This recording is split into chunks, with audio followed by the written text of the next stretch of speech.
SEC team that didn't make the playoff. And in the old days, this was the destination for the SEC. So it's a good get if you're not going to make the playoff. And I know that Georgia fans are probably still, many of them, not happy about, of course, the SEC championship game, which would have been the automatic path, but also the playoff selection committee's decision, despite a monumental effort against Alabama. So how does the Texas matchup strike you?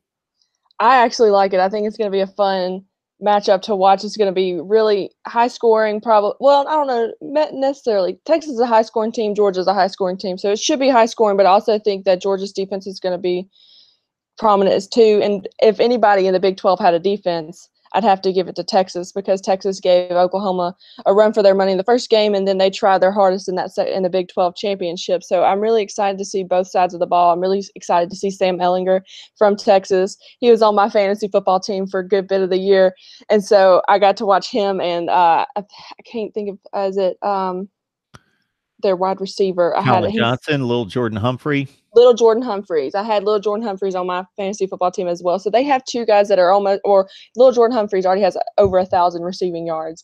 And then the guy you mentioned before that is Colin Johnson.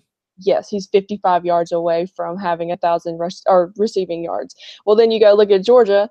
DeAndre Swift already has 1,000 yards on the season, and Elijah Holyfield is 44 yards away from 1,000 rushing yards on the season. So it's kind of like the battle of who can run the ball for Georgia better, and who can, if Georgia's secondary can actually slow down Lil'Jordan Humphreys and Colin Johnson, because either way you look at it, this is going to be fun to see both teams get two guys either receiving or rushing for both offenses. I'm just excited because this is the first time Georgia and Texas have played, I think, since 1984.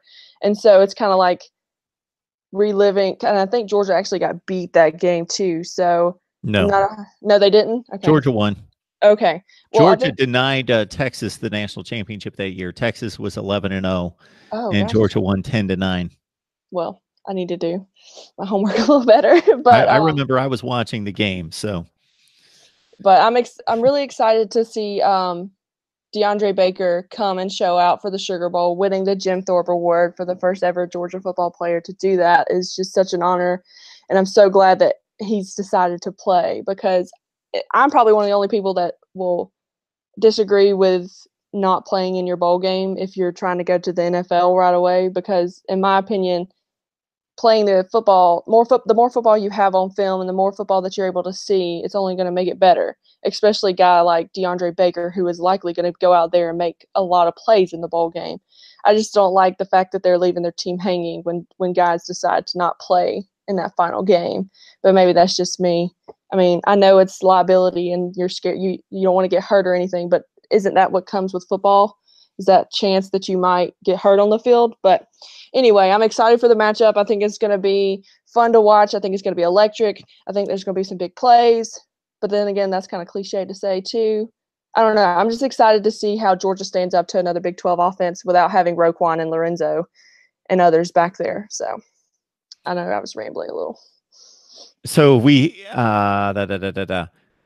So we've got plenty of time to match the two teams up. So we'll do that at a later date. But when it comes to postseason play in these bowl games that don't necessarily determine a championship, there's always the question of motivation. Everybody tries to conjecture on motivation.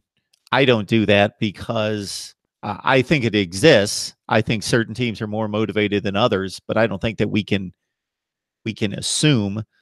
So on one end of the spectrum, some people say Georgia won't be motivated because they're disappointed about the playoff and they've got nothing to prove. And what's this game mean?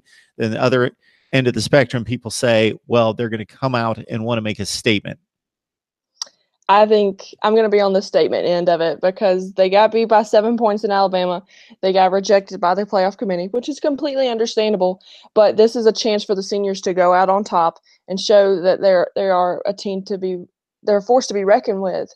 I don't think that there's going to be any motivation problem. You have almost a whole month to get ready for Texas, and as fired up as Kirby Smart is, I think he's going to have this entire team fired up for Texas. And I think Texas is going to be fired up as well, even though they got beat in the Big 12 championship. It's going to be, second place Big 12 and second place SEC knocking heads, seeing who can get bragging rights for the Sugar Bowl. And it's going to be fun to watch. Savannah Lee Richardson joining us from Bulldog Illustrated to break down Texas and Georgia. We mostly looked at recruiting. We will break down the matchups between the Bulldogs and the Longhorns a little bit later. Savannah, we appreciate you stopping by. Glad that you're feeling better.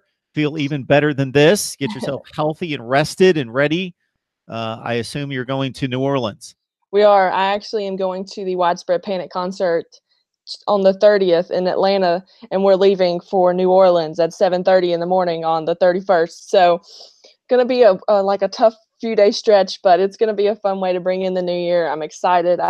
We went to Baton Rouge when we did LSU game, so I didn't get to experience New Orleans. So it'll be my first time really experiencing New Orleans. So I'm excited about that. And I want to say that even though that Georgia got beat, I'm more than proud of this team. I'm not upset with them. I'm not anything but happy and proud for how hard they worked, and I just wanted to put that out there.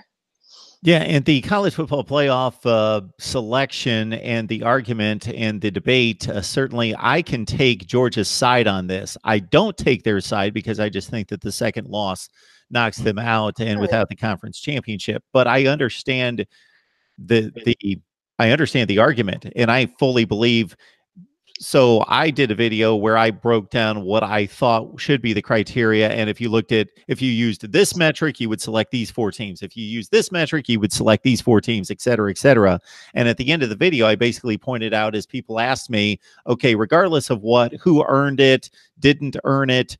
And I'm a big conference championship guy because I believe that that's earning your way into the playoff. That if somebody asked me, and I made this final statement, if somebody asked me, Mark, who are the 4 best teams in the country? If you had a gun to your head, if you had to pay your mortgage, if anything important in life was on the line and you had to select 4 teams, and I said, in order, these are the 4 best teams in the country. Again, this is not meaning that they should be selected, but these are the 4 best teams in the country, according to Mark Rogers: Alabama, Georgia, Clemson, Ohio State. Those are the 4 best teams in the country.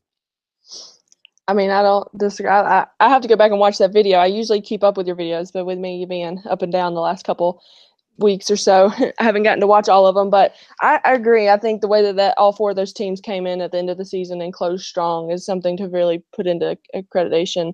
And if this keeps happening, what will happen in 2024? Will they expand? Will they keep it at 4? It's going to be fun to watch because, like you said, you use different metrics. Well, it seems like every year a different metric is being used to initiate who are the 4 best teams, and I think they need to almost write out and publish and let people know this is what we are looking for in the top 4 teams, instead of it being so subjective because every year it's conference championship or not.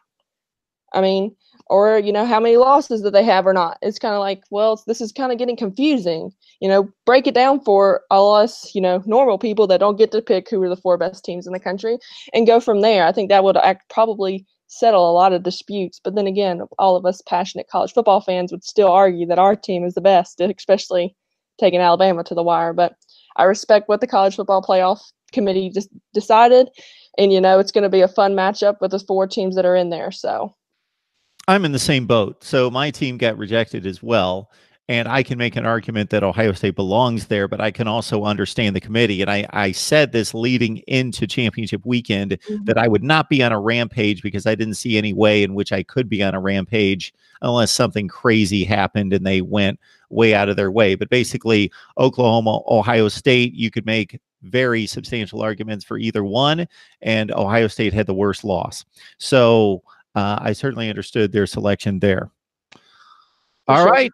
We got Savannah on the line talking Bulldog football as Georgia heads to New Orleans to take on Texas. Savannah, we appreciate you stopping by. Thanks for having me again.